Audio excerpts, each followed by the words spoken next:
Yeah, hello. Wanted to finally do a quick video on what is, I've only had this a few weeks, but it is kind of becoming my favorite watch. We'll see how it all plays out. I have six watches, if you count my sort of Swiss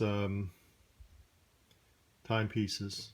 I have a few others I bought years ago that I have not sold off, but I did sell off the vast majority of what I used to have. So anyway, this is my Rolex Sea-Dweller. It is a W serial number, which I understand is a 1995 manufacture. I love the fact that the Sea-Dweller does not, and I'm not anti-Cyclops date window, but I like the fact that this is a little bit different. Obviously, you could probably see the water resistance level is quite a bit beyond the Submariners and typical dive watches, where you have 1,220 meters or 4,000 feet of water resistance. Because of part of the way that Rolex gets that is the thicker crystal. The case back is a lot more substantial. This is a little chunkier, thicker than a typical Submariner, but at 40 millimeters, it still wears a heck of a lot more compact, smaller, etc., than the majority of the so-called dive watches on the market today. I used to routinely wear 45, 46 millimeter and didn't think much of it.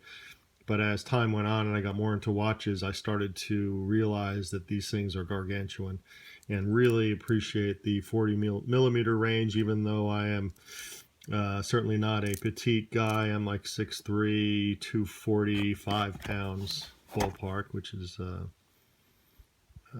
certainly worth. I certainly could pull off the big watches, and I'm not against them, but this is, I think, an ideal and terrific size. So, love the watch. Bought it pre-owned, obviously, being that it's about 20 years old. And the only thing that I gave up probably is the fact that it's got the tritium dial. If you look real close, I don't know if you can see that on here. It's got at the bottom, it says Swiss T, and I believe it says less than or greater than 0.25 at the very bottom of the watch, which sort of denotes that it's the tritium dial. And the fact that this has been around a while, the loom actually does not work anymore. So I have to probably ask some experts if I should just keep it natural, or if I were to send it into Rolex, I believe they would replace the original dial so that the loom comes back, and I'm not so sure I want to do that or not. So that's all to be determined. Right now, I don't care that the loom is not doing much, because I have other watches if I need to see at night. So anyway, overall, I absolutely love the watch. I'll put it on real quick before I start talking too much. Again, I'm somewhere in the 7.5 to 8 inch wrist range, and to me this fits outstanding. I went to the Rolex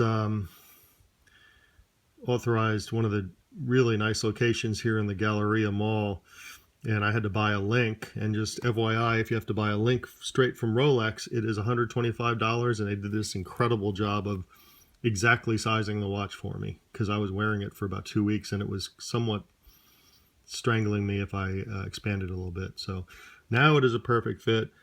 You can't even tell they added I think that's the link they added, but I'm not positive.